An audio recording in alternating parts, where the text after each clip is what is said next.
நம்ம தொடர்ந்து ஆண்டவருடைய வார்த்தைகளை தியானிக்க போகிறோம். எல்லாரும் பைபிளை திறங்க பார்க்கலாம். எல்லாரும் வேத புத்தகத்தை திறந்து கொள்ளுங்கள். ஒரு சம்பவத்திலிருந்து 7 காரியங்களை உங்களுக்கு காட்டி கொடுக்க விரும்புகிறேன். மத்தேயு எழுதின சுவிசேஷ புத்தகம் அதனுடைய 15வது அதிகாரத்தை எடுத்து வைத்துக் கொள்ளுங்கள். மத்தேயு எழுதின சுவிசேஷம் 15வது அதிகாரம் 21வது வசனத்திலிருந்து. என்னுடைய சத்தத்தை விட உங்களுடைய சத்தம் அதிகமாக இருக்க பாருங்கள். 21லிருந்து 28வது வசனம் வரைக்கும் வாசிப்போம்.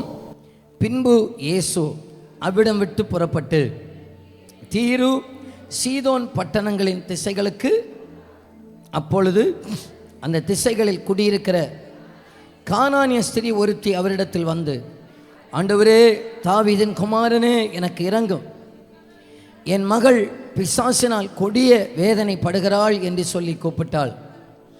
அவளுக்கு பிரதியுத்தரமாக அவர் ஒரு வார்த்தையும் சொல்லவில்லை.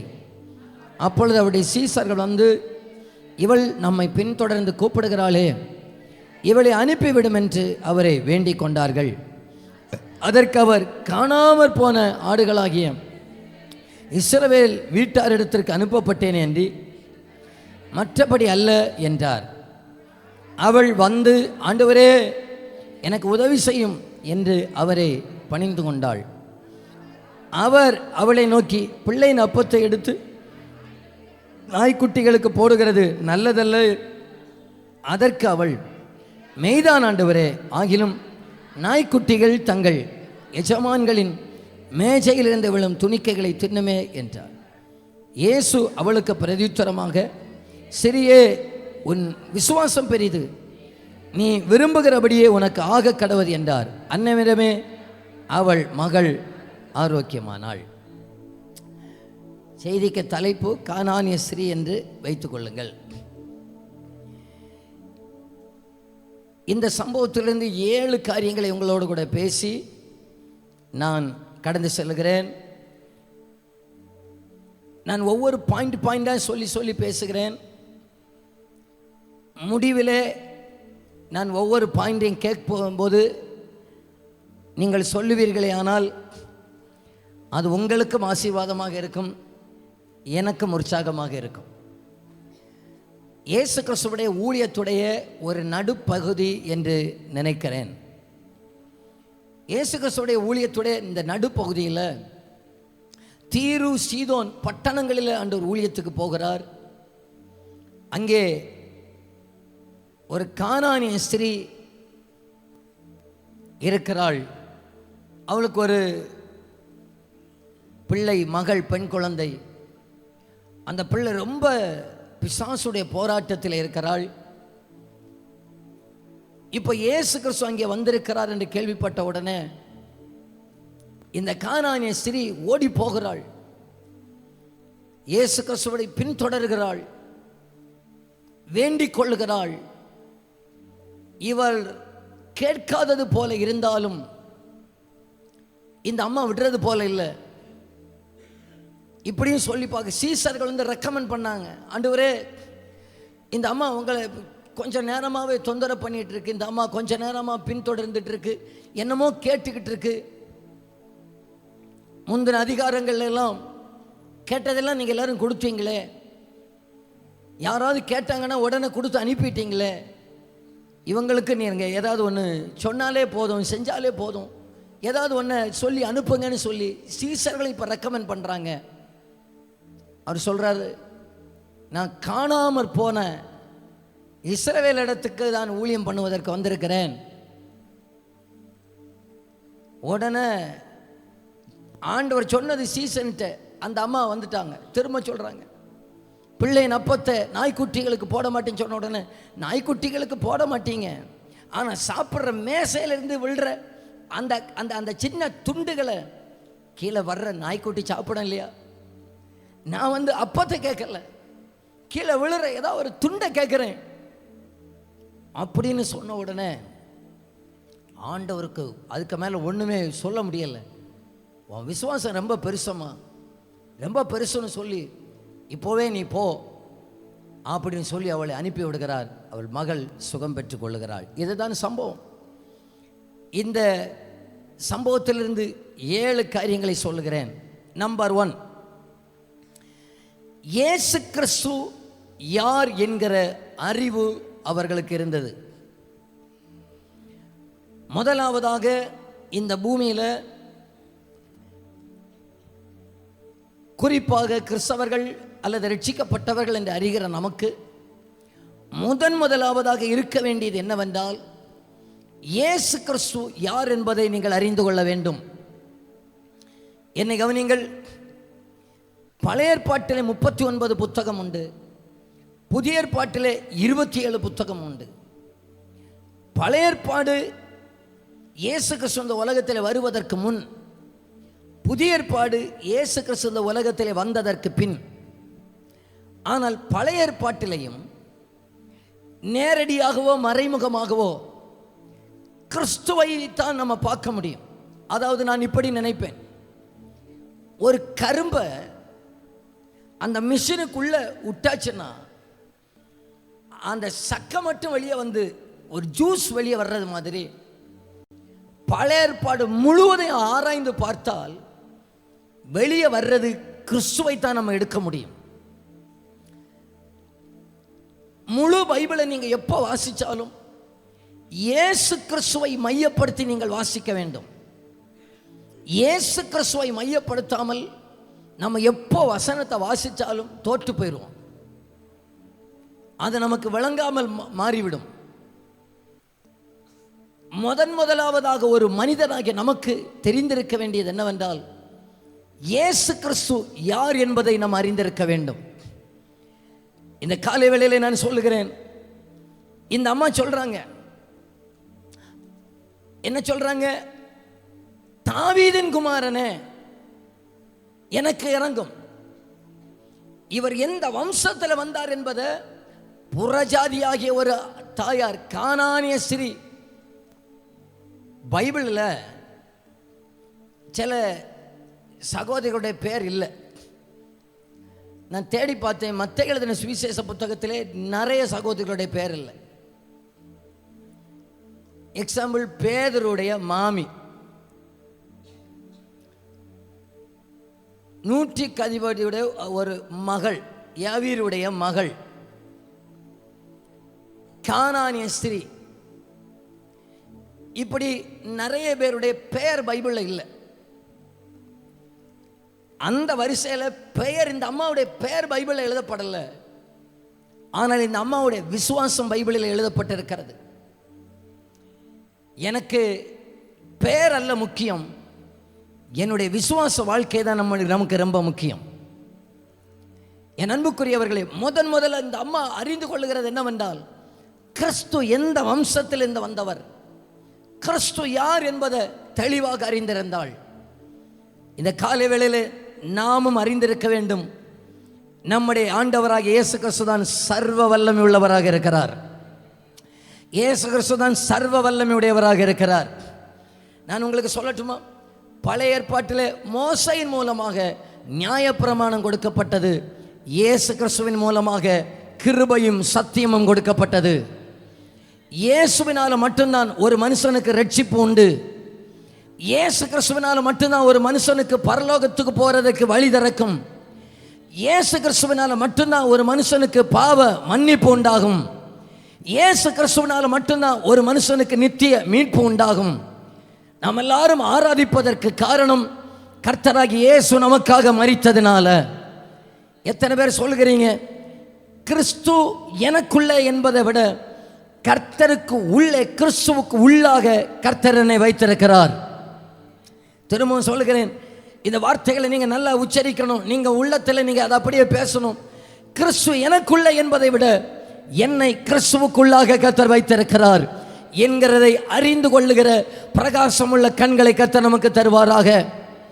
நான் ஞானஸ்நானம் பெற்றதான நேரத்தில் கிறிஸ்துவோடு கூட நான் அடக்கம் பண்ணப்பட்டேன். நான் வாழுகிறது, ஒருவன் கிறிஸ்துவுக்கு உள்ளிருந்தால் புது சிருஷ்டியாக இருக்கிறான். புது சிருஷ்டியான வாழ்க்கையை கர்த்தர் எனக்கு தந்தது கிறிஸ்துவுக்கு உள்ளாக. மரித்தால் கூட பரலோகம் சொல்லும், கிறிஸ்துவுக்குள் மரிக்கிறவர்கள் பாக்கியவான்கள் என்று சொல்லும்.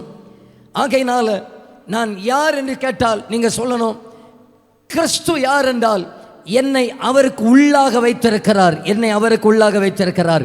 எல்லாரும் அந்த வலது கையை உயர்த்தி சொல்லுங்க, என்னை கிறிஸ்துவுக்குள்ளாக வைத்திருக்கிறார். சொன்னவங்களை மட்டும் கர்த்தர் வைப்பாராக. ஒரு வாட்டி கூட சொல்லுங்க பார்க்கலாம், என்னை கிறிஸ்துவுக்குள்ளாக வைத்திருக்கிறார், என்னை கிறிஸ்துவுக்குள்ளாக வைத்திருக்கிறார். எல்லாரும் என்ன பாருங்க, நான் சொல்லுகிறது இப்போ எபிரேயருக்கு எழுதின நிருப அதிகாரத்தில் இருக்கிறத வாசிக்க வேண்டாம். என்ன பாருங்க, சிம்பிளா ஒரு காரியத்தை சொல்லுகிறேன். ஆபிரகாம் மெல்கிசதேக்குக்கு தசம பாகம் கொடுத்தார். என்னைய பார்த்துக்கோங்க, ஆபிரகாம் மெல்கிசதேக்குக்கு தசம பாகம் கொடுத்தார்.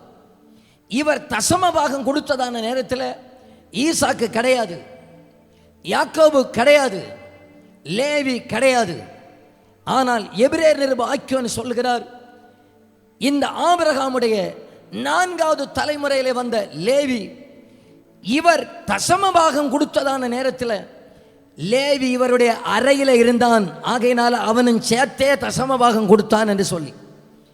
இப்போ நான் சொல்லுகிறேன், ஆபிரகாம் தசம பாகம் கொடுத்தது, அப்போ லேவி ஆபிரகாமுடைய அறையில் இருந்தது உண்மை என்று சொன்னால், கர்த்தராகிய இயேசு கிறிஸ்து சிலுவையில் அறையப்பட்டதான நேரத்தில் என்னையும் அவருடைய அறையிலே வைத்திருந்தார். புரியல? என்னை அன்றைக்கே கிறிஸ்து அவருக்கு உள்ளாக என்னை வைத்திருந்திருக்கிறார். இப்போ புரிஞ்சவங்க ஒரு கைத்தட்டி அப்பாவுக்கு ஆமென்னு சொல்லுங்க பார்க்கலாம்.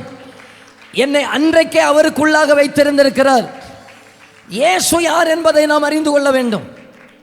என்ன கவனிங்க, நம்முடைய ஆண்டவருடைய அன்புக்கு நீளம் கிடையாது, அகலம் கிடையாது, ஆழம் கிடையாது, உயரம் கிடையாது. இயேசு ஜாதி பார்த்து ஒரு மனுஷனை ஆசீர்வதிக்கிறவர் கிடையாது. இயேசு மதம் பார்த்து ஒருவரை ஆசீர்வதிக்கிறது கிடையாது. இயேசு படிப்பு பார்த்து ஒருவரை ஆசீர்வதிக்கிறது கிடையாது. இயேசு குடும்ப பின்னணி பார்த்து ஒருவரை ஆசீர்வதிப்பது கிடையாது. அவரை விசுவாசிக்கிற அத்தனை பேரையும் அவர் ஆசீர்வதிக்கவும் மேன்மைப்படுத்தவும் சித்தமுடையவராக இருக்கிறார். நாங்கள் இந்த திருநெல்வேலி மாவட்டங்கள் அதிகமாக ஊழியத்துக்கு போகிறதுனால ஜாதிக்கு ஒரு சர்ச்சு, ஜாதிக்கு ஒரு தெரு என்று வச்சிருக்கிறாங்க. ஆனால் இயேசு ஜாதி பார்த்து நம்மை ஆசீர்வதிக்கிறவர் அல்ல, மதம் பார்த்து ஆசீர்வதிக்கிறவர் அல்ல. கிருபையினால புற ஜாதிகளாகிய நம் அனைவரையும் ஆசீர்வதிக்க விருப்பமுடையவராக இருக்கிறார். அவரிடத்தில் வருகிற ஒருவரையும் புறம்பே தள்ளாதவராக இருக்கிறார். இந்த அறிவை கர்த்தர் எனக்கு வைத்திருக்கிறார் என்று சொல்லுகிறவர்கள் தலைக்கு மேல கையை தட்டி ஆமென்னு சொல்லுங்க பார்க்கலாம். தலையும் கையும் கொண்டு வந்தவர்கள் ஒரு கை தட்டி ஆமென்னு சொல்லுங்க பார்க்கலாம். கர்த்தர் என்னை ஜாதி பார்த்தல்ல, என் படிப்பு பார்த்தல்ல, என் பட்டம் பார்த்தல்ல, என்னை அவர் ஆசீர்வதிக்கவே சித்தமுள்ளவராக இருக்கிறார். எனக்கு தந்த அத்தனை ஆசீர்வாதங்களும் நீதியினால் உண்டாகிறது அல்ல, கிருபையினால் உண்டாகிறது. நான் நீதி செய்ததினால் வந்ததல்ல, அவர் நீதியினால் வந்தது. நான் மரித்ததினால் அல்ல, அவர் மரித்ததினால் உண்டானது. ஹல்லேலூயா. இயேசு யாருன்னு பார்க்கணும். இயேசு யாருன்னு பார்க்கணும். நான் 2 வாரத்துக்கு முன்பாக ஒரு வெள்ளிக்கிழமையில நான் பேசினேன். எல்லாரும் என்னையே பாருங்கள். ஆதாமும் ஏவாளும் தப்பு பண்ணாங்களா இல்லையா? தப்பு பண்ணாங்களா இல்லையா? என்னையே பார்த்துக்கிட்டு கதை சொல்லிட்டாரு. ஆதாமும் ஏவாளும் பாவம் பண்ணாங்க இல்லையா? பாவம் பண்ணன உடனே இவங்க செஞ்ச வேலை என்ன தெரியுமா? இவங்க செஞ்ச வேலை என்ன தெரியுமா? டெய்லரிங் வேலையாக. ஆளுக்கு ஒரு தச்சதே தச்சாங்க. இலைய பறிச்சு ஆளுக்கு ஒரு, அது 2 நாளாக ரொம்ப கரிஞ்சு வாங்க போகும். பயங்கர 2 பேரும் என்ன சொல்லியிருப்பாங்க? அத்தான் உங்க சைஸுக்கு பாருங்க ஒரு இலைய எடுங்க. இவ சொல்லியிருப்பாங்க, இங்க பாருங்க நம்ம உங்க சைஸுக்கு ஒரு இலை. ஆதாம் கொஞ்சம் வாட்ட சட்டமா இருக்குன்னா சொல்லியிருப்பாரு, இங்க பாருடி எனக்கு 1 பத்தாது, பெரிய வாழை இலையில ஒரு 5 எண்ணத்தை எடு, அதை கிளியாம தச்சு ஆளுக்கு ஆளாக இலையை வச்சு தச்சு டெய்லரிங் வேற பார்க்குறாங்க. இப்போ ஆண்டவர் வந்து கேட்குறாரு, ஆதாமே நீ எங்கப்பா இருக்கிற? தெரியாது ஆண்டவருக்கு, எல்லாம் அவருக்கு தெரியும். தெரிஞ்ச உடனே வந்து கேட்குறாரு. இப்போ அங்கே பஞ்சாயத்து நடக்குது. பஞ்சாயத்தில் ஆதாமை கூப்பிட்டாச்சு, ஏவாளை கூப்பிட்டாச்சு, சர்ப்பத்தையும் கூப்பிட்டாச்சு. ஆதாமை பார்த்து கேட்குறாரு, ஏன்னா அவர்கிட்ட தானே, வீட்டுக்காரர்கிட்ட தானே கணக்கு கேட்பார். எப்போ பழத்தை சாப்பிட்டியா? அவர் சொன்னார், நான் இல்லை, ஏன்னா வீட்டுக்காரி தான் தந்தார். அவள்கிட்ட கேட்டா, ஏம்மா நீ பழத்தை சாப்பிட்டியான்னு கேட்டா, அது நான் இல்லை, நான் இல்லை, நீர் உண்டாக்கின பாம்பு. இவருக்கு ஒரு சாபம், அவருக்கு ஒரு சாபம், அவருக்கு ஒரு சாபம். ஆண்டவருக்கு வேதனை தாங்க முடியாம ஆண்டவர் என்ன தெரியுமா செஞ்சார்? ஒரு தோல் உடையை எடுத்து அவங்களுக்கு உண்டாக்கினார். இப்போ சொல்லுங்க பார்க்கலாம், ஒரு தோல் உடையை அவங்களுக்கு உண்டாக்கணும்னா ஏதோ ஒரு மிருகத்தை அங்கே கொண்டு இருக்கணுமா இல்லையா? ஏதோ ஒரு மிருகத்தை கொண்டு இருக்கணுமா இல்லையா? ஆதாம் ஏவாள் அவங்க 2 பேரும் பார்க்கவே ஒரு மிருகத்தை அங்கே பிடிக்கப்படுது. அந்த மிருகம் அங்கே வெட்டப்படுது, அது புடைக்கிறது. அந்த மிருகத்துக்கு தெரியும், நான் ஒரு தப்புமே பண்ணலை, என்ன பிடிச்சி அடிச்சு என்ன ரத்தம் எல்லாம் போகுது, என் தோலெல்லாம் உரிக்கப்படுது, நான் ஒரு தப்பும் பண்ணலை. ஆனால் உண்மையாக இவங்க 2 பேருக்கும் தெரியும், எங்கள் மேலே வர வேண்டிய கோபத்தை தெய்வம் அந்த மிருகத்துக்கு மேலே காட்டுறார். எங்கள் மேலே வர வேண்டிய தண்டனையை எங்களையாக்க தோலை உரிச்சிருக்கணும். ஆனால் இப்போ எங்களுக்கு பதிலாக இன்னும் ஒரு ஆளுக்கு தோல் உரிக்கப்படுது, எங்களுக்கு பதிலாக இன்னொருவருக்கு தோலை உரிக்கப்படுது, எங்களுக்கு பதிலாக இன்னொருவர் அங்கே ரத்தம் சிந்துகிறார். உங்களுக்கு சொல்லட்டுமா, நம்ம மேலே விழுந்துகிற கோபத்தை சுமந்து தீர்த்த ஒருவர் இரட்சகராகி இயேசு கிறிஸ்து. எத்தனை பேருக்கு இப்போ நம்பிக்கை இருக்கிறது? என்ன அங்கே மாற்றி நிறுத்தி விட்டுக்கிட்டேன், ஒரு பாவமும் சரியாத ஒரு ஆட்டுக்குட்டியானவராக இயேசுவை பிடித்து கொண்டு வந்து அவரை அடித்து அவரை ரத்தம் சிந்த வைத்தது என்னை நீதிமானாக மாற்றுவதற்காக, என்னுடைய நிர்வாணம் என்கிற பாவத்தை மறைப்பதற்காக. இந்த இயேசுதான் நல்லவர் என்று சொல்லுகிறவர்கள் கையை தட்டிவர் ஆமென் என்று சொல்லுங்க பார்க்கலாம். இந்த இயேசுவை என் வாழ்நாள் முழுவதும் மறக்கவே முடியாது. இவரை நான் அறிந்து கொள்ளுகிற ஒரு அறிவை ஆண்டவர் எனக்கு தருவாராக. நான் அன்னைக்கு சொன்ன ஒரு சம்பவத்தை சொல்றேன். ஒரு டிஎஸ்பி ஒருத்தர் இருந்தார். என்ன எல்லாரும் நல்லா கவனிச்சுக்கிடுங்க. இந்த கதை சொல்லும் போது அண்ணன் மாதிரி சிலருக்கு நல்லா உற்சாகமாக இருக்கும். ஒரு டிஎஸ்பி ஒருத்தர் இருந்தார். இவருக்கு 2 பையனுக்கு பிறகு ஒரே ஒரு பொண்ணு. இது கொஞ்சம் வருஷங்கள் ஆச்சு, வருஷங்களுக்கு முன்னால் நடந்த சம்பவம். பொண்ணை கல்யாணத்துக்கு அன்னைக்கு வரைக்கும் இவர் தான் சோறு ஊட்டி கொடுத்தார். அவ்வளவு பாசமாக பார்த்தார், அவ்வளவு பாசமாக. ஏன்னா இவர் படித்தவர், விவரம் உள்ளவர், நிறைய குடும்ப பிரச்சனை எல்லாம் பார்த்தவர். இவர் நேர மகளுக்கு கல்யாணத்துக்கு அன்னைக்கு சொன்னார், இங்கே பாரு மக்களே, இன்னைக்கு வரைக்கும் நான் தான் உன்னை பார்த்தேன், இன்னைக்கு வரைக்கும் நான் தான் உனக்கு சாப்பாடு ஊட்டி கொடுத்தேன். இனி நீ போகிற மாமியார் வீட்டில் ஒரு மாமியும் உனக்கு உருட்ட மாட்டான், ஒன்றை உருட்டுவாளே தவிர ஒரு மாமியும் உனக்கு சாப்பாடு உருட்ட மாட்டான். ஆனால் ஒரு கண்டிஷன், நீ எப்போனாலும் வீட்டுக்கு வரலாம், ஆனால் தனியாக வரக்கூடாது. நீ எப்போனாலும் எனக்கு வீட்டுக்கு வரலாம், தனியாக நீ வரவே கூடாது. உனக்குன்னு கடவுள் தந்த வீட்டுக்காரரை கூட்டிகிட்டு தான் நீ வரணும். சரி, இவ எல்லாம் கேட்டுக்கிட்டா நேர போனால் கல்யாணம் ஆகி 6 மாதம் ஆச்சு. 6 மாதம் முடிச்ச உடனே 6 மாதம் நல்லா தானே போவோம். நல்லா போய் 6 மாதத்துக்கு பிறகு சின்ன ஒரு கசாபுசான்னு வந்த உடனே அக்காளுக்கு திரும்ப மெல்ல ஒரு உற்சாகம் வந்துச்சு. என்னது? இதை விட எங்கள் அப்பா தான் கொள்ளலாம். எங்கள் அப்பா சாப்பாடெல்லாம் எனக்கு உருட்டி தந்தார். இந்த மனுஷன், இந்த குடும்பம் என்ன போட்டு படுத்துகிற பாடுன்னு சொல்லிட்டு நேராக என்ன தெரியுமா பண்ணால், பஸ் ஏறி வீட்டுக்கு வந்தான். ஒத்தையில் வீட்டுக்கு போகும்போது என்ன சொல்லி விட்டார்? ஒத்தையில் வரக்கூடாதுன்னு சொல்லி விட்டார். இவன் நேராக பஸ் ஏறி வீட்டுக்கு வந்தான். பஸ் ஏறி வீட்டுக்கு வந்த உடனே இவர் டைனிங் ஹாலில் உட்காந்து சாப்பிட்டுட்டு இருந்தார். சாப்பிட்டு இருக்கிற பக்கத்தில் இவருக்கு வீட்டில் உள்ள பூனை இருந்துச்சு. இப்படி பார்த்தார், இது வரைக்கும் பார்த்தாப்பா இல்லை. என்னன்னு கேட்டார். அது அங்கே கொஞ்சம் பிரச்சனைப்பா, அதான் வந்துடுமே ஒரு 1/4 லிட்டர் கண்ணீர். மாட்டான்னு அழுதுக்கிட்டு பயங்கர பிரச்சனை. இவர் சாப்பிட்டுக்கிட்டே இருந்தார். சாப்பிட்டுக்கிட்டு இருந்தவர் எழும்பினார், கிச்சனில் போய் வெட்டுக்கத்தி எடுத்துகிட்டு வந்தார். கிட்ட இருந்து சாப்பிட்டு இருந்த பூனை ஒரு வெட்டினார் தலையில். பூனை செத்து. ஒரு வெட்டிட்டு பூனையை செத்துட்டு அதில் வச்சுட்டு சொன்னார்,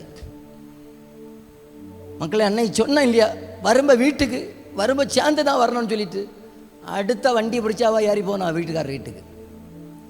ஒரு வார்த்தையும் சொல்லலை, பறந்துட்டா.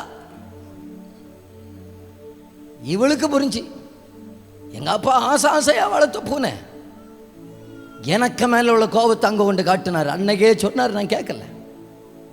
நம்ம மாவட்டத்தில் உள்ள ஒரு டிஎஸ்பி ஆக அவர் அன்னைக்கே சொன்னார், நான் கேட்கல. எனக்கு மேல உள்ள கோபத்தை அங்க தீத்தாரு. ஆசையை வளர்த்த பூனை படைச்சிக்கிட்டு கிடக்கும் போது இவன் நினைச்சா, இனி அடுத்து நான் தான் நேர கிளம்பிடுவேன். உண்மையாக இந்த உலகத்தில் ஒரு தேவ பிள்ளை நினைக்கணும், ஒவ்வொரு நாளும் சிலுவையை கண்டா உங்களுக்கு தெரியும், நான் படைக்க வேண்டிய இடத்துல என் இயேசு எனக்காக நின்றார், நான் மரிக்க வேண்டிய இடத்துல என் இயேசு எனக்காக நின்றார், நான் வாழ்வதற்காக அவர் தன்னுடைய ஜீவனையே கொடுத்தார். இந்த அன்பை உணர்றவங்க 2 கையை உயர்த்தி சொல்லுங்க பார்க்கலாம். ஆண்டவரே, உம்முடைய அன்பு அவ்வளவு பெரியது ஆண்டவரே. இயேசுவின் மகா அன்பிதே அதினாழம் அறியலாகுமோ, இதற்கீன ஏதும்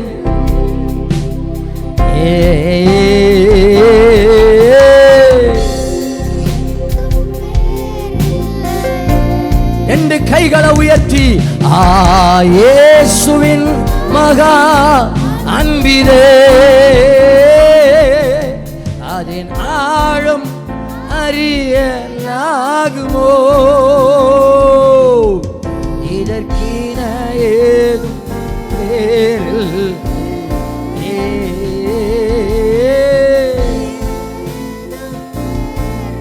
இல்லையே. ஒவ்வொரு காரியத்தும் ஒவ்வொரு நாளும் நினைக்கிறேன், இந்த இயேசு யார் தெரியும்? இன்னைக்கு சும்மா நம்ம இயேசுவை நாம தெரியாமலே சொல்லிடுறோம். இயேசுன்னு சொன்னாலே நம்ம உள்ளத்தில் ஒரு பெரிய ஒரு மகிழ்ச்சி வருவதாக, இயேசுன்னு சொன்னாலே நம்ம உள்ளத்தில் ஒரு பெரிய அன்பு வருவதாக. என்னை கண்டீரே ஆண்டவரே, அதற்காக நன்றி ஆண்டவரே. என்னை கண்டீரே, அதற்காக நன்றி ஆண்டவரே. நான் பாவி என்று தெரிந்து எனக்காக ஜீவனை கொடுத்தீரே, அதற்காக நன்றி ஆண்டவரே. நான் மரிக்க வேண்டிய எனக்கு பதிலாளராக மாறீரே, அதற்காக நன்றி ஆண்டவரே. நான் வேதனைப்பட வேண்டிய இடத்துல நீர் வேதனைப்பட்டீரே, அதற்காக நன்றி ஆண்டவரே. இந்த கானானிய ஸ்திரீ அந்த அம்மாவை ஆசீர்வதிக்கப்படுறதுக்கு ஃபர்ஸ்ட் காரணமே இங்க பாருங்க, இவர் ஒருவருக்காக வந்தேன்னு சொன்னார் இல்லையா, அவனும் இந்த இயேசுவை புரிஞ்சுக்கிடல. ஆனா புறஜாதி சொல்லுகிறான், நீ உண்மை எனக்கு தெரியும், நீர் தாவீதின் வம்சத்திலே வந்தவர், நீர் தாவீதின் வம்சத்தில் வந்தவர், உண்மை எனக்கு நல்லா தெரியாப்பா, உண்மை எனக்கு நல்லா தெரியாப்பா, நீர் எனக்கு என்ன செய்ய முடியும் எனக்கு நல்லா தெரியாப்பா, எனக்கு நல்லா தெரியும். நம்பர் 2, அவள் இரக்கம் செய்யும் ஆண்டவரே என்று நீதியை கேட்கவில்லை, இரக்கத்தை கேட்டாள். எல்லாரும் சொல்லுங்க, இரக்கத்தை கேட்டாள். என்ன பாருங்க, நீதிக்கும் இரக்கத்துக்கும் வித்தியாசம் உண்டு. நம்ம இன்னைக்கு பல நேரத்தில் என்ன தெரியுமா சொல்றோம், ஆண்டவரே நான் இதை செய்தேன், ஆகையினால நீர் எனக்கு அதை செய்வீராக. நாம் நீதி பேசாதீங்க, நீதி பேசவே தெய்வத்துக்கு முன்னால முடியாது, தோத்துரும். இன்னைக்கு பல கிறிஸ்தவர்கள், நான் 1 மணி நேரம் ஜெபித்தேன், ஆகையினால கர்த்தர் எனக்கு செய்வீராக, நான் 3 நாள் உபவாசித்தேன், ஆகையினால எனக்கு தருவீராக. நீதி பேசாதீங்க, இரக்கத்தை கேட்கணும். இப்படி சொல்லட்டுமா, நான் 1 மணி நேரம் என்னை ஜெபிக்க வச்சதே அவருடைய கிருபை, என்னை 3 நாள் உபவாசிக்க வச்சதே அவருடைய கிருபை, என்னை கொண்டு வந்ததே அவருடைய கிருபை, சங்கீதக்காரன் சொல்லுகிறார், நானோ கிருபையினால நான் ஆலயத்துக்கு வந்தேன் என்று சொல்லி. எல்லாருக்கும் சர்ச்சைக்கு வர முடியாது, கிருபை உள்ளவங்களுக்கு தான் ஆலயத்துக்கு வர முடியும். ஆண்டவர் எனக்கு துதிப்பதற்கு ஒரு வாய்ப்பு தந்தார் என்றால் அது கிருபையினால. நான் நீதியினால வந்ததல்ல, கிருபையினால. பலியை அல்ல, இரக்கத்தையே அவர் பார்க்கிறவராக இருக்கிறார். ஆண்டவரே, எத்தனை பேர் கேட்குறீங்க, எனக்கு நான் இரக்கத்தை கேட்கறதுக்காக வந்திருக்கிறேன் ஆண்டவரே. பரிசேயன் நீதியை கேட்டான், ஆயக்காரன் இரக்கத்தை கேட்டான். நீதி செய்கிறவனை விட்டு விலகினார், இரக்கம் செய்கிறவனுக்கு பக்கத்தில் ஆண்டவர் போனார். கானானியன் ஆண்டவரே, எனக்கு உம்மை நான் பின்பற்றுகிறேன், உம்மிடத்தில் செபிக்கிறேன் என்று நீதியை கேட்கவில்லை, அவள் இரக்கத்தை கேட்டாள். என் மேல இரக்கமாகிறங்கப்பா, என் மேல இரக்கமாகிறங்கப்பா. தயவு செஞ்சு சொல்லுகிறேன், யாரும் நீதி பேசாதீங்க. ஆண்டவரே, நான் உமக்கு அதை கொடுத்தேன், எனக்கு இதை தருவீராக. நான் அங்கே போனேன், எனக்கு ஐயோ, என்னை போக வச்சதே அவருடைய கிருபைதாங்க, என்னை நடத்தினதே அவருடைய கிருபைதாங்க, என்னை பலப்படுத்தினதே அவருடைய கிருபைதாங்க. எனக்கு இரக்கமா என்னை நடத்தும் ஆண்டவரே. அவங்க அந்த வலது கையை வேர்த்தி கேளுங்க பார்க்கலாம். இரக்கமா என்னை நடத்தும் ஆண்டவரே. நான் நீதியை கேட்கல, எனக்கு கிருபையை கேட்கிறேன் ஆண்டவரே, இரக்கத்தை கேட்கிறேன். சொல்லுங்க பார்க்கலாம். எனக்கு நீதி அல்ல, நான் நீதி பேச வரல, நான் இரக்கத்தை வாங்குவதற்கு வந்திருக்கிறேன், கிருபையை வாங்குவதற்காக வந்திருக்கிறேன். எனக்கு இரக்கம் தாரும் ஆண்டவரே, இரக்கமாய் கிருபை தாருமே. இரக்கமா இரக்கமாய்.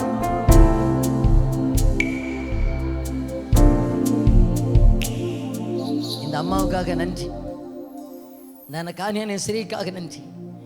இந்த அம்மா தனக்காக கூட கேட்கல, அப்பா என் பிள்ளைக்கு ஒரு இரக்கம் செஞ்சிருங்க ஆண்டவரே. எத்தனை பெற்றோர்கள் இருக்கிறீங்க ஆண்டவரே, நான் கண்ணு மறைஞ்சாலும் என் பிள்ளைக்கு நீங்கள் எங்களுக்கு ஒரு இரக்கம் காட்டுகிறேன்னு ஆண்டவரே. நான் சாகிறதுக்கு முன்னால என் பிள்ளைக்கு ஒரு இரக்கத்தை செஞ்சிருங்கன்னு சொல்லுகிற பெற்றோர்கள் உங்கள் வலது கையை உயர்த்திடுங்க பார்க்கலாம். ஒரு நிமிஷம் கண்ணை மூடிடுங்க பார்க்கலாம். ஆண்டவரே, என் பிள்ளைக்கு ஒரு இரக்கத்தை செஞ்சிருங்க ஆண்டவரே. என் பிள்ளைக்கு நான் நீதியை பேச வரல, நான் அப்படி செஞ்சேன், இப்படி செஞ்சேன், அதை கொடுத்தேன், இதை கொடுத்தேன், இதை செஞ்சேன், இதை பொறுத்தனை பண்ணினேன், நான் நீதியை பேச வரல. என் பிள்ளைக்கு ஒரு இரக்கத்தை செஞ்சிருங்கப்பா. என் பிள்ளைக்கு என் தலைமுறைக்கு ஒரு இரக்கத்தை செஞ்சிருங்கப்பா. என் ஜனத்துக்கு ஒரு இரக்கத்தை செஞ்சிருங்க ஆண்டவரே. ஆண்டவரே, இரக்கமாக இருங்க ஆண்டவரே. எங்கள் மேல இரக்கமாயிருப்பீராக, இரக்கமாயிருப்பீராக, இரக்கமாயிருப்பீராக, இரக்கமாயிருப்பீராக. என் கண்ணுக்கு முன்னால உயிர் போராட்டம் நடத்தி கொண்டிருக்கிறேன். என் பிள்ளைய என்னால காப்பாற்ற முடியலப்பா. என் பிள்ளைய என் கண்ணு மறைஞ்சா யார் ஆண்டவரே பார்க்கிறது? ஆனாலும் அம்மா விட மாட்டேன், இரக்கம் பெறுகிறது வரைக்கும் விட மாட்டேன், இரக்கம் பெறுகிறது வரைக்கும் விட மாட்டேன் ஆண்டவர். திரும்பவும் சொல்றையா, நீதி பேசினவங்க எல்லாம் தோத்துட்டாங்க, இரக்கம் கேட்டவங்க எல்லாம் நிலை நிற்கிறாங்க. நீதி பேசினவங்க எல்லாம் விழுந்துட்டாங்க, இரக்கத்தை பிடிச்சவங்க எல்லாம் நிலை நிற்கிறாங்க. நீதி பேசினவங்க எல்லாம் வழுகி போயிட்டாங்க, இரக்கம் கேட்டவங்க எல்லாம் நிலை நிற்கிறாங்க. இந்த காலை வேளையில் அந்த கிருபையை சிலர் மேல ஆவியானவர் வைப்பாராக. அந்த கிருபையை ஆண்டவர் சிலர் மேல வைப்பாராக. சிலருடைய கைகள் இரக்கத்தை பெறுவதாக, சிலருடைய வாழ்க்கை இரக்கத்தை பெறுவதாக. சிலர் இரக்கத்தை அனுபவிக்க போகிறீர்கள். தேவன் சில நன்மைகளை நீதியினால் அல்ல, இரக்கத்தினால சிலருடைய வாழ்க்கையில வெளிப்படுத்துவாராக, இரக்கத்தினால வெளிப்படுத்துவாராக. நீதி சிலுவையிலே அவருடைய நீதி அல்லாமல் எனக்கு வேறொரு நீதி இல்லை. அல்லேலூயா. பலியான சம்மரி பாவங்கள் எல்லாம் எல்லாரும் வாய்களை திறந்து பலியான சம்மரி கிருபையே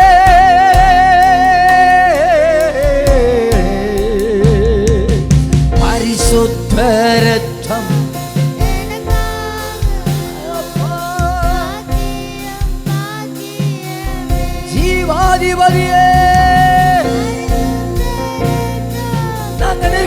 கிருபை, உம்முடைய இரக்கம்.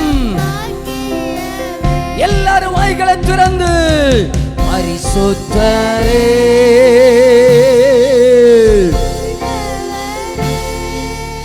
இறங்குமே.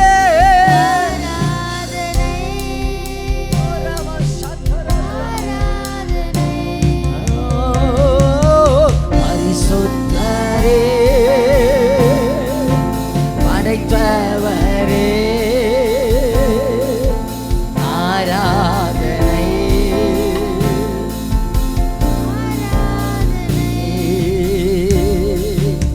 ஏசையா உம்மைத்தானே என் முன்னே, ஏசையா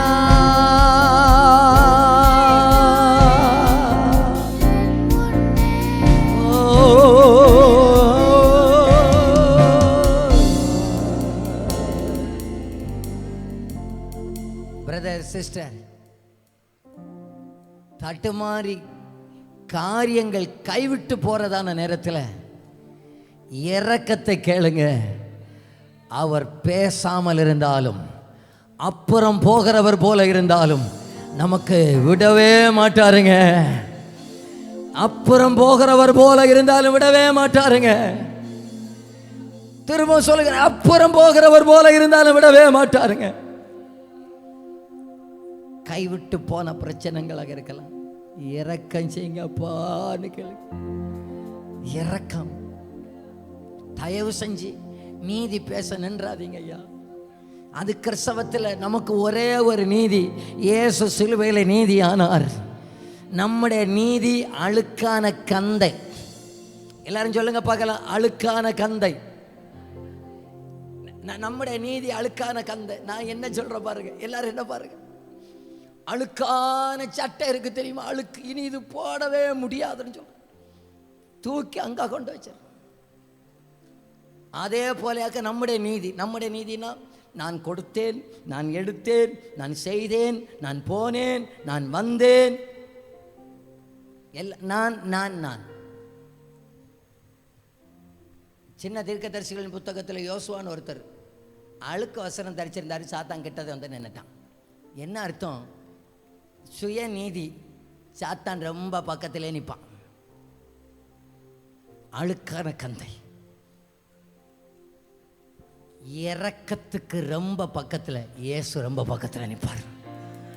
இரக்கத்துக்கு ரொம்ப பக்கத்தில் இயேசு, நீதிக்கு ரொம்ப பக்கத்தில் சாத்தான், இரக்கத்துக்கு ரொம்ப பக்கத்தில். ரெண்டு கையை அப்படியே ஒன்று மேலே பார்த்து அங்கே பரத்துக்கு நேராக அந்த கையை ஒன்று ஏறெடுக்கலாமா? ஒன்று கையை ஏறெடுத்து மேலே பார்த்து, இரக்கமாய் கிருபை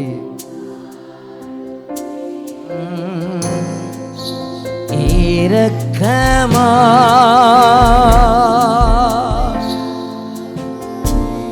இரக்கமாய் இரக்கமாய்.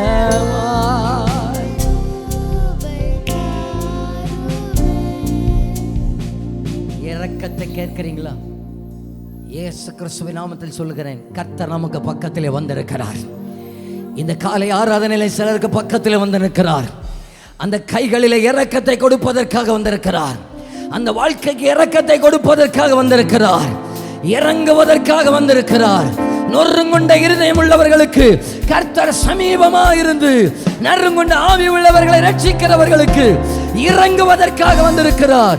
இறங்குகிறவர்களுக்காக வந்திருக்கிறார். இரக்கம் செய்கிறவர் அவர்.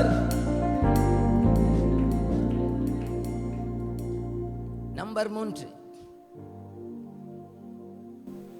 பிரச்சனைகளை அறிந்து கொள்ளுகிற அறிவு. ஆளு கானானிய ஸ்ரீதான் கரெக்டா வந்து சொல்றா. கரெக்டா வந்து இயேசு கிட்ட சொல்றான், என் பிள்ளைக்கு ஒரு பிரச்சனை இருக்கு, அந்த பிள்ளைக்கு பிசாசுக போராட்டம். அப்படிதானே சொன்னாங்க. பிரச்சனை எங்கே இருந்து வருதுன்னு கண்டுபிடிச்சிட்டாங்க. ஆண்டவரே, எனக்கு பிள்ளைக்கு பிரச்சனை இருக்கு, அது எங்கே வந்துச்சு? பிசாசுக போராட்டம்.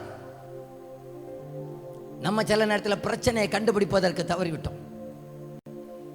எனக்கு நண்பன், என்னை ரொம்ப நேசிக்கிற ஒரு பாஸ்டர் ஒருவர் இருக்கிறார். அவர் ஒரு முறை நாங்கள் கிராமம், நம்ம மாவட்டத்தில் இல்லை, வெளியே, நான் இப்போ இல்லை, அவர் சில இடத்துல நம்ம செய்தியெல்லாம் பார்ப்பார், ஆகையினால நான் ஊர் பேரெல்லாம் சொல்லலை. அவர் நாங்கள் காரில் இப்படி போகிற வண்டியில் இருக்கிறார். ரெண்டு சொல்கிறார், பாஸ்டர் போன வருஷம் கிறிஸ்மஸுக்கு இந்த இடத்துல தான் பாஸ்டர் நான், மனைவி, 2 பிள்ளைகள் விழுந்து ஒரு நொடி பொழுதுல கிருபையினால் ஆண்டவர் பாதுகாத்தார். பிசாசு எப்படி போராடுனான்னு தெரியுமான்னு சொல்லிட்டு இந்த இடத்துல பாஸ்டர் எல்லாம் கேட்டு நாங்கள் அப்படியே போயிட்டோம். அடுத்த நாள் எனக்கு பக்கத்தில் வரைக்கும் போன ஒரு அர்ஜென்ட். நான் சொன்னேன், ஐயா உங்கள் பைக்கை தாருங்கன்னு சொல்லிட்டு பைக்கை ஸ்டார்ட் பண்ணேன். ஸ்டார்ட் பண்ணிட்டு பிரேக்கை பார்த்தா பிரேக் இல்லை. இங்கே மிதிச்சு பார்க்குற வண்டி நிற்காது, இங்கே பிடிச்சி பார்க்குற வண்டி நிற்காது. நான் கூப்பிட்டு, இங்கே வரோம், நேற்று போன வாரத்தில் அங்கே தள்ளி போட்டது யார்? பிசாசு. இந்த பிரேக்கை வச்சுக்கிட்டு பிசாசு தள்ளி போட்டது. எப்போ ஒரு 300 ரூபாய் கொடுத்தா பிரேக் ஷூவை மாற்றி, இந்த ஒயரெல்லாம் மாற்றி வெள்ளம் மாக்கு, இந்த பிரேக்கை வச்சுட்டு காக்கும் வல்ல மீட்பர் பாட்டு வேற பாடிட்டு போவாங்க. என்னை கைவிடாதிரும் நாதா. ஆண்டவர் சொல்லுவார், எதுக்கு நான் உத்தரவாதம் இல்லை, உனக்கு பிரேக்கை மாற்றக்குள்ள பைசா தந்தேன். உங்களுக்கு புரியுதா? பிரச்சனையை எல்லாத்துக்கும் யார் தலையிலையாவது வைக்கிறதுக்கு பழகாதீங்க. சிலருக்கு பிரச்சனைன்னு வந்தாலே எல்லாம் சாத்தானாகும்.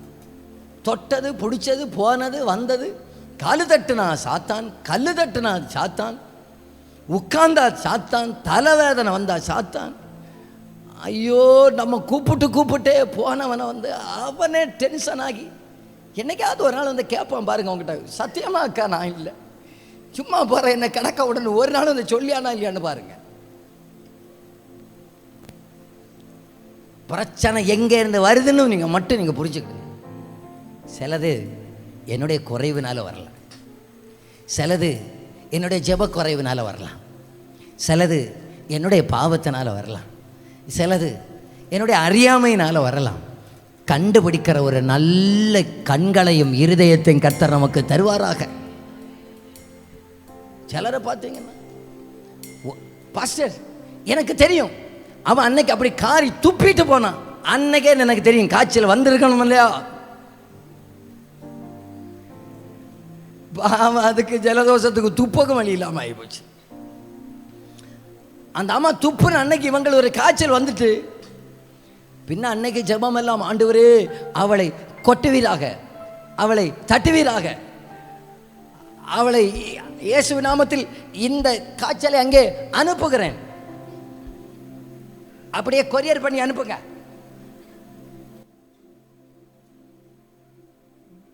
காக்கும் வல்ல மீட்பர் உண்டனக்கு,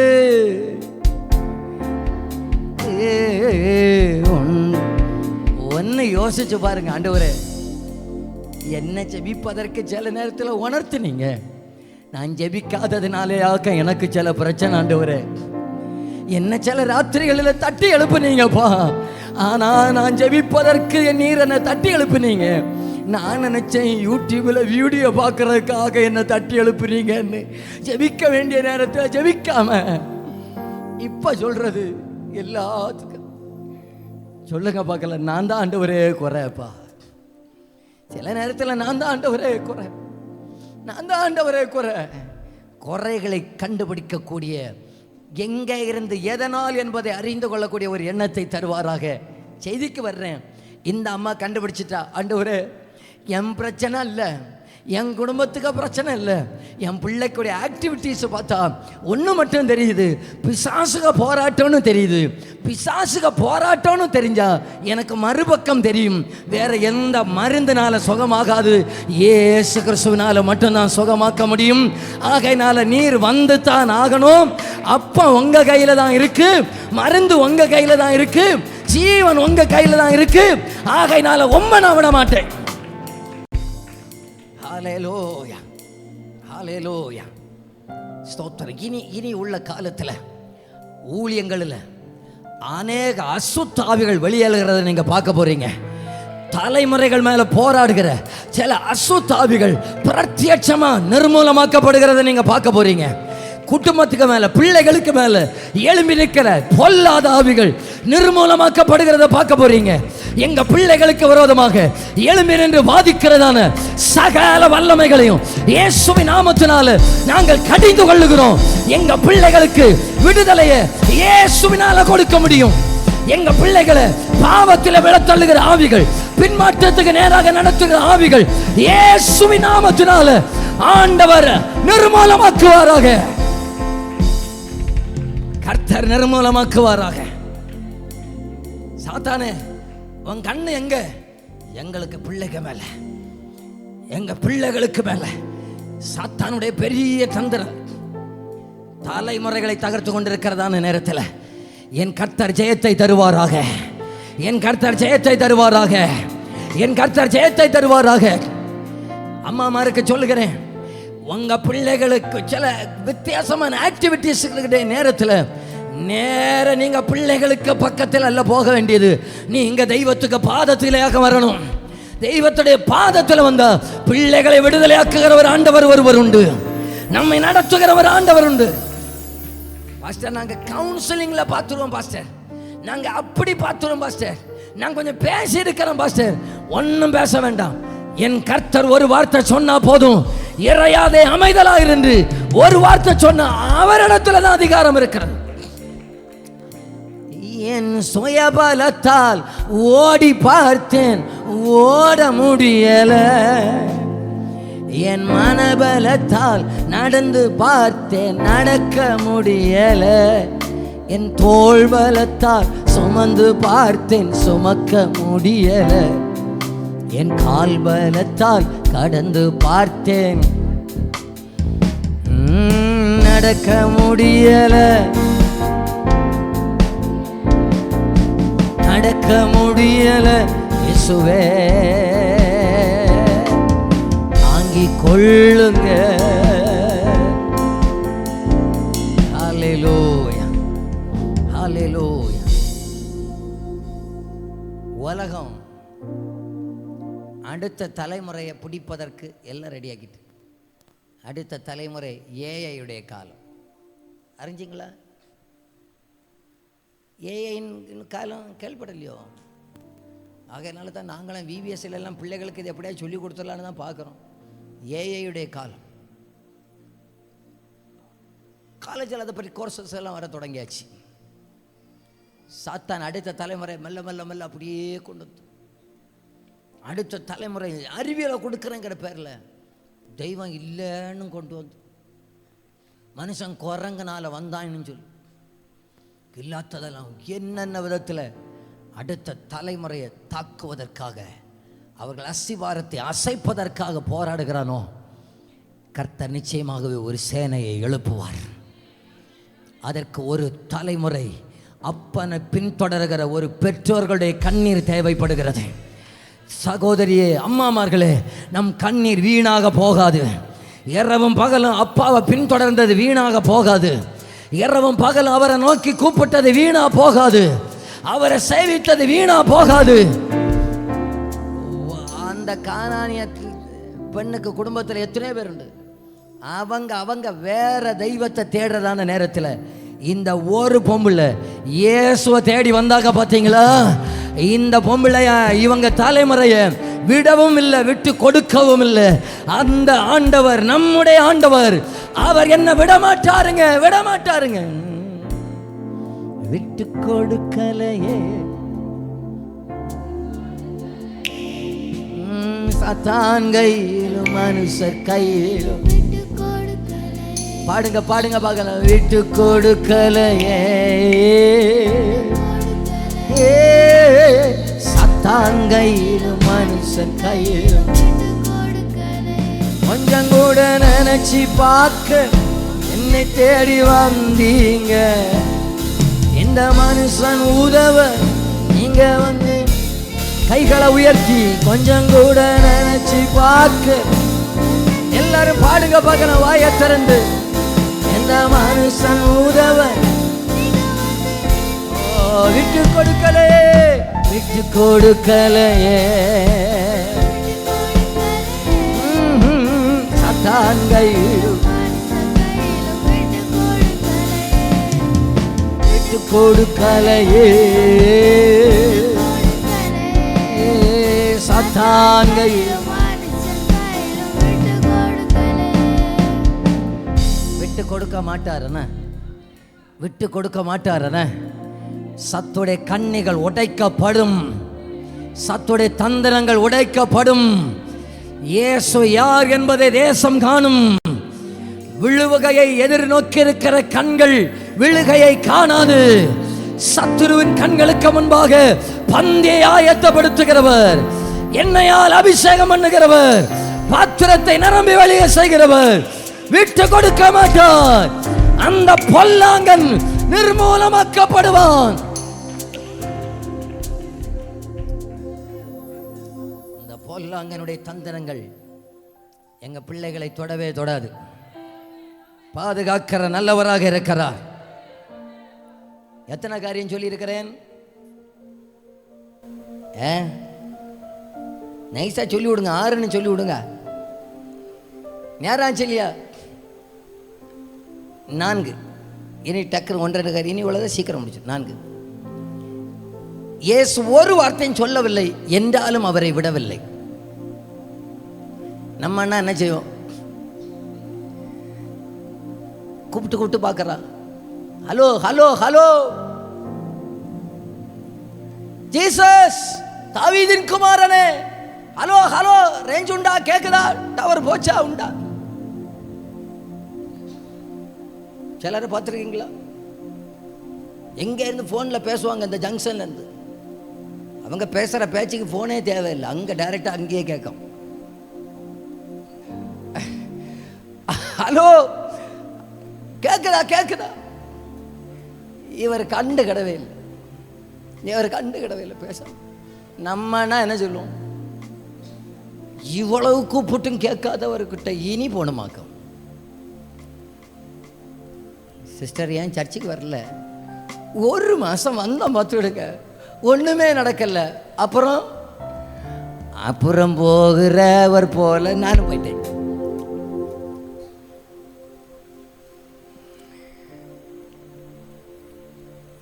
தெய்வத்துடைய தாமதமும் தெய்வத்துடைய மௌனமும் என்னை மறந்தார் என்ற அர்த்தம் அல்ல, என்னை மேன்மைப்படுத்த போகிறார் என்ற அர்த்தம். சில நேரத்தில் ஆண்டவர் மௌனமா இருக்கிறார்னா என்னை மறந்தார்னு நினைச்சிடாதீங்க. பல நேரத்தில் சும்மா போய் சின்ன காரியத்துக்கு ஆண்டவரேன்னு சொன்ன உடனே தப்புன்னு பதில் வந்துருங்க. புரண்டிருக்கிறேன், அழுதுருக்கிறேன், கதறி இருக்கிறேன். ராத்திரி காலங்கள்ல நித்திரைகள்ல வரைக்கும் மன்றாடி இருக்கிறேன், தெய்வமே. அப்படிப்பட்ட காரியத்தில் மௌனத்தை தான் அதிகம் பார்த்திருக்கிறேன். நான் நினைச்சேன், தெய்வமும் என்ன கைவிட்டுட்டாரு போல இருக்கு, தெய்வமும் என்ன மறந்தாரு போல இருக்கு. எத்தனை முறை தெரியுமா நினைச்சு, தெய்வத்துக்கு நான் வேண்டாம் போல இருக்கு. இந்த வேதனையான சூழ்நிலையில் ராத்திரி எல்லாம் புரண்டு தூக்கம் இல்லை. காலையிலே ஒருத்தங்க ஐசியூல இருந்துட்டு போன் பண்ணுவாங்க, பாஸ்டர் ஐசியூல டாக்டர் கைவிட்டுட்டாங்க பாஸ்டர். அந்த நேரத்தில் மன்றாடி, ஆண்டவரே இந்த ஜனத்துக்கு ஒரு விடுதலை செய்யணும். மத்தியானம் 12 மணிக்கு அடுத்த போன் வருது, ஐசியூலேருந்து வார்டுக்கு மாத்தியாச்சு. நான் 2 நிமிஷம் ஜெபம் அவங்கள வார்டுக்கு கொண்டு வந்து 6 மணிக்கூர் நான் போராடினேன், இன்னும் பதில காணல. நான் ஜபிச்சவங்களுக்கு எல்லாம் விடுதலை உண்டாப்பா, நான் ஜபிச்சவங்க எல்லாம் பதில் சொல்றாங்க. ஆனால் எனக்கு பல நேரத்தில் மௌனமாகவே இருக்கிறீங்க, பல நேரத்தில் மௌனமாகவே இருக்கிறீங்க. இயேசுவின் நாமத்தினால கேள்விகளோடு இருக்கிறீங்களா? கர்த்தர் ஏதோ ஒன்று வித்தியாசமாக செய்ய போகிறாருங்க, ஏதோ ஒன்று வித்தியாசமாக செய்ய போகிறாருங்க. பேசாமல் மௌனமாக இருந்ததுனால என்ன மறந்தாருன்னு அர்த்தம் இல்லைங்க. இப்போ என்ன தெரியுமா, ஆண்டவர் யோசிச்சுக்கிட்டே இருக்கிறாரு. நம்ம நினைக்கிறோம் இவர் என்ன மறந்தார். இவ சொல்கிறார் நானே நாய்க்குட்டின்னு உள்ளதை ஒத்துக்கொள்கிறார். நான் அதை அடுத்த பாயிண்ட்ல பேசுகிறேன். இவளை எப்படி பிள்ளையா மாற்றலான்னாக ஆண்டவர் யோசிச்சுட்டு இருக்கிறாரு. நமக்கு பிரச்சனை பெருசு, அவருக்கு என்ன பிள்ளையா மாத்துறது தான் விலையே பெருசு. சில நேரத்தில் நமக்கு நம்முடைய பிரச்சனை ஒன்று, அவருக்கு பிரச்சனை ஒன்றும் இல்லை. கேட்டிங்களா? அவருக்கு பிரச்சனை என்னை அவருக்கு பிள்ளையாக மாற்றணும், அதுதான் அவருடைய பெரிய சவால். ஆண்டவரே, உலகெல்லாம் என்ன புறஜாதி புறஜாதி புறஜாதின்னு சொல்ல, ஆனா நீரும் நல்லவர், இரக்கமுள்ளவர், கருவை உள்ளவர் கேள்விப்பட்டேன். அதனால இல்லையா அம்மா தேடி வந்து. மௌனமாவே இருக்கிறீங்களே, நான் பார்த்துட்டே இருக்கிறேம்மா, உன்னை எப்படா பிள்ளையா மாத்தலான்னு பார்த்துக்கிட்டே இருக்கிறேன். நீ பிள்ளையா மாறிடு, அப்பத்தை கையில் கொடுத்துருவேன். ஏன்னா பிள்ளையுடைய அப்பத்தை எனக்கு நாய்க்குட்டிக்கு போட முடியாது. இப்போ நீ நாய்க்குட்டியா இருக்கிறத விட்டு பிள்ளைங்கிற சாணத்துக்கு வந்துரு, நான் உன்னை கொடுத்துட்றேன். புரிந்தவர்களுக்காய் நன்றி. புரியாதவர்கள் வீட்டில் போய் லைவை பாருங்கள், புரியும். கரங்களை உயர்த்தி அப்பாவுக்கு ஒரு ஆமேன்னு சொல்லிடலாமா? கர்த்தர் மௌனமா இருந்தாலும் என்னை மறக்கவில்லை. 5 அந்த வசனத்தை வாசிங்க பார்க்கலாம். 26வது வசனத்தை. அவர் அவளை நோக்கி, டேய் நீங்க மூடி வச்சாச்சா, என்ன துமாவை போட்டுருவிய போல இருக்க.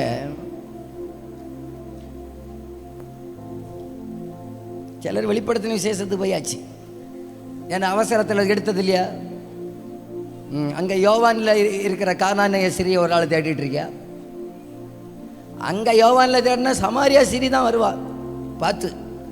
இப்போ வாசிங்க பார்க்கலாம் 26வது வசனத்தில். அவர் அவளை நோக்கி, பிள்ளைகளின் அப்பத்தை எடுத்து போடுகிறது நல்லதல்ல. இப்போ எல்லாரும் என்ன கவனிங்க, இப்போ நீங்கள் எல்லாரும் ஆண்டவர்கிட்ட ஜெபம் பண்ணுறதுக்கு வந்தீங்க. நான் கேட்குற கேள்விக்கு ஒன்று இப்படி சொல்லணும், இல்லை நான் இப்படி சொல்லணும்னா கரெக்டாக சொல்லணும். வந்தீங்க, வந்த உடனே ஆண்டவர் சொல்கிறது பிள்ளைக்கு அப்பத்தை நாய்க்குட்டி தரமாட்டேன்னு. அப்போ நம்மளை பார்த்து என்னன்னு சொல்லியிருக்கிறாரு சொல்லுங்க சத்தமா. எத்தனை பேர் அதுக்கப்புறம் இந்த இயேசுக்கு பின்னால் வருவீங்க? நான் போட்டுமா பிரதர்? எத்தனை பேர் ஏமா நான் பிள்ளைக்கு அப்பதான் நாய்க்குட்டி போடுவேன், என்னாலும் இவ விட மாட்டா.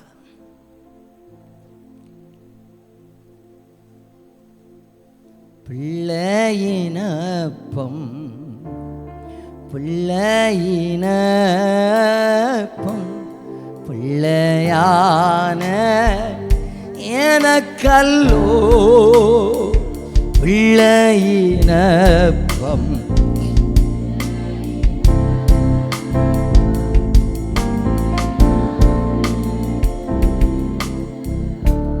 பிள்ளைக்கும் நாய்க்குட்டியும் உள்ள வித்தியாசத்தை சொல்லட்டுமா? பிள்ளைங்க நாய்க்குள்ள வித்தியாசம். உபாகமம் 7:1 7 ஜாதிகளை துரத்தணும். அதில் ஒரு ஜாதி காணி எடுத்தவங்க மட்டும் வாசிக்கணும். ஒருத்தங்க சத்தத்தை உயர்த்தி வாசிக்க பார்க்கலாம். உபாகமம் 7:1 டக்குன்னு வாசிக்கணும். இல்லைன்னா டிஸ்பிளே பாருங்க, அங்கே இருக்கு, பார்த்தவங்க சத்தமாக வாசிக்க. நீ சுதந்தரிக்க போகிற தேசத்தில் உன் தேவனாகிய கர்த்தர் உன்னை பிரவேசிக்க பண்ணி உன்னை பார்க்கிலும் ஜனம் பெருத்த ஜாதியாகிய எமோரியர், கானானியர், பெரிசியர், ஏவியர், எபூசியர் என்னும் 7 பலத்த ஜாதிகளை உனக்கு முன்பாக துரத்தி, அடுத்து உன் தேவனாகிய கர்த்தர் அவர்களை உன்னிடத்தில் ஒப்பு கொடுக்கும் போது அவர்களை முறி அடித்து அவர்களை சங்காரம் பண்ண கடவாய். அவர்களுக்கு எல்லாரும் என்னையே பாருங்க, என்னையே பாருங்க. இந்த பக்கத்துல மோசே நிக்கிறாரு, இந்த பக்கத்துல இயேசு நிக்கிறார். இந்த பக்கத்துல யார் நிக்கிறா? சத்தமா சொல்லுங்க. இந்த பக்கத்துல மோசே நிக்கிறாரு. மோசேட்ட போய் இந்த கானானிய ஸ்திரீ போனான்னு சொன்னா அவர் உடனடியாக பிள்ளைக்கு வீடுங்க கானானா, வாடியா வாடியா வாடி வா. உடனே உபாகமம் 8:1-2 படி இவளுக்கு இரங்கமும் வேண்டாம்.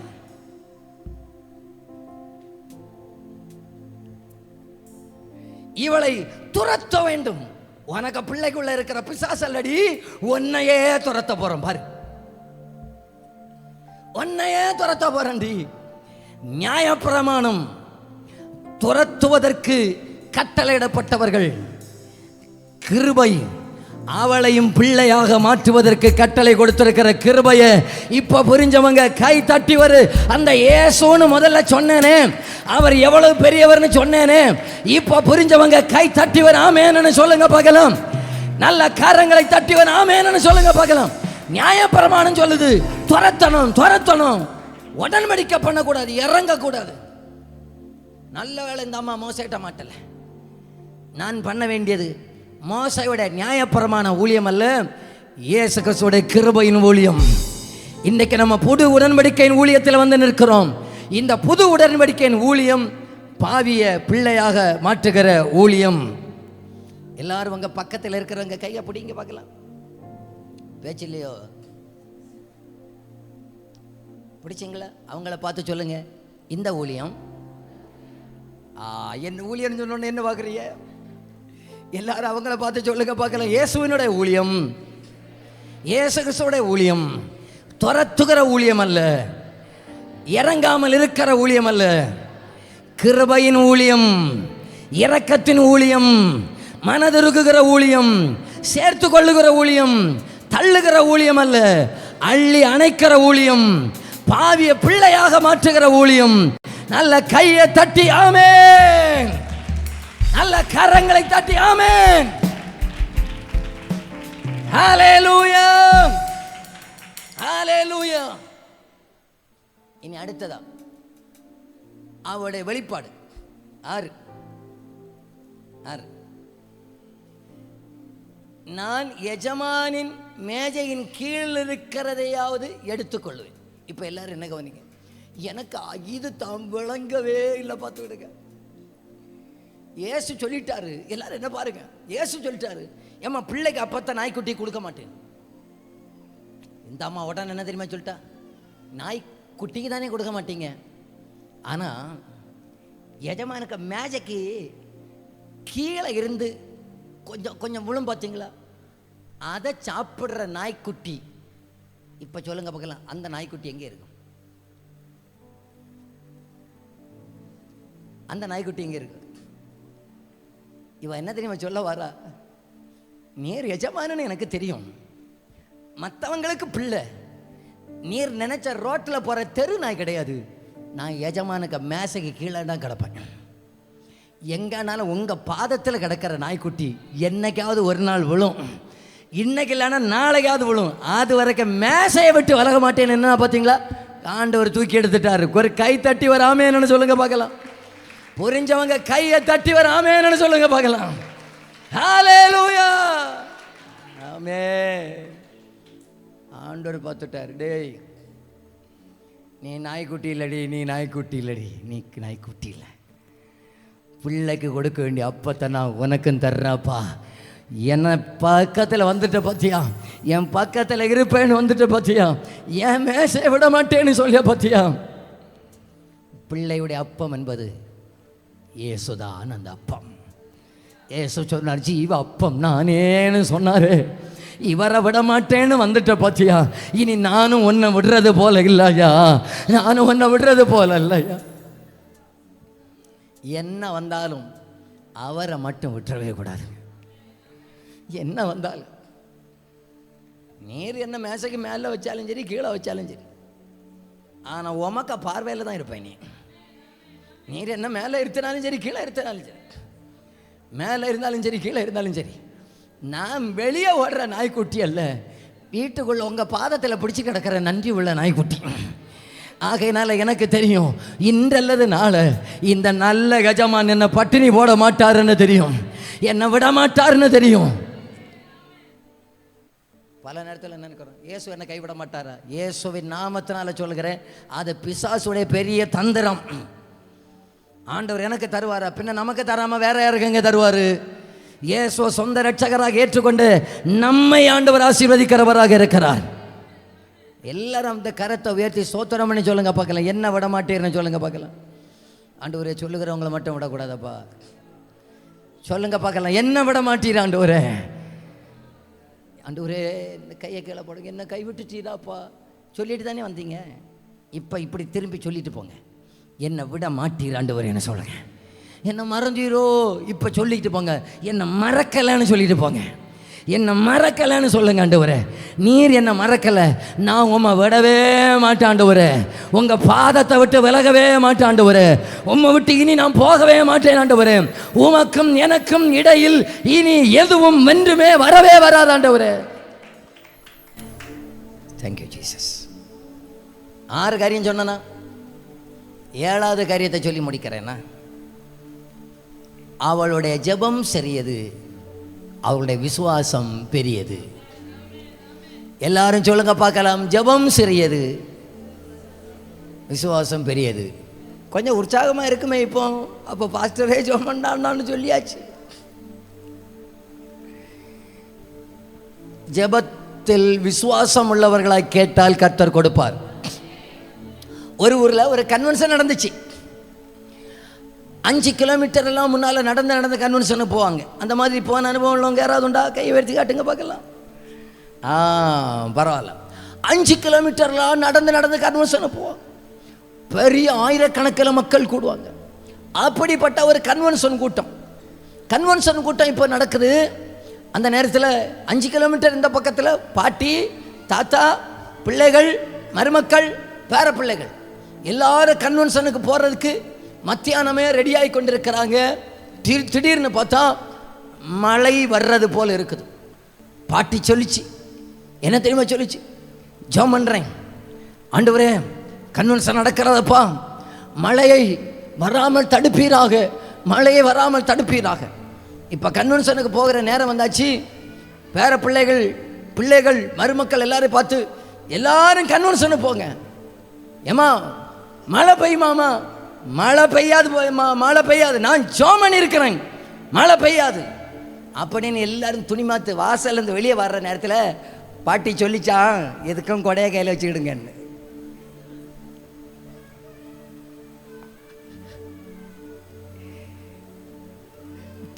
விசுவாசத்தை புரிஞ்ச அவங்களுக்கு. ஆமா, இன்றைக்கு நிறைய பேருக்கு விசுவாசமும் அப்படியாகும். என்னது ஆண்டவர் செய்வாரு, செய்யாட்டா நமக்கு இந்த மாதிரி வேற பார்த்துக்கலாம். அந்த அம்மாவுடைய ஜெபம் சின்னது, விசுவாசம் பெருசு. நமக்கு விசுவாசம் பெருசா மேலா இருக்கட்டும். என்னை கைவிடவே மாட்டீரன்னு சொல்லுவோம். ஹல்லேலூயா. இனி இந்த அம்மாட்ட இருந்த என்ன ரொம்ப தொட்ட ஒரு 2 காரியத்தை சொல்கிறேன். 1, இறுதி வரை பின்தொடர்ந்தாள். 2, கர்த்தரை பணிந்து கொண்டாள். நல்ல பணிவும் இறுதி வரை பின்தொடர்கிற ஒரு உள்ளம் இருந்தால் போதுங்க, கர்த்தர் நமக்காக எதையும் செய்வார். எல்லாரும்